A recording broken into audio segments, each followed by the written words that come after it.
Kaya ko pa kaya ang kaliwat ka ng panghuhusga sa pamamagitan ng social media? Sabi nila, pantay-pantay naman tayo, di ba? Pero bakit ganun? Ako lang ba ang naiiba?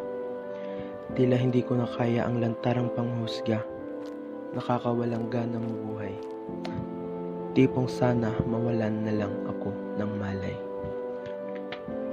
Sana ito ay inyong maintindihan at ang pambubuli ay atin ng kalimutan.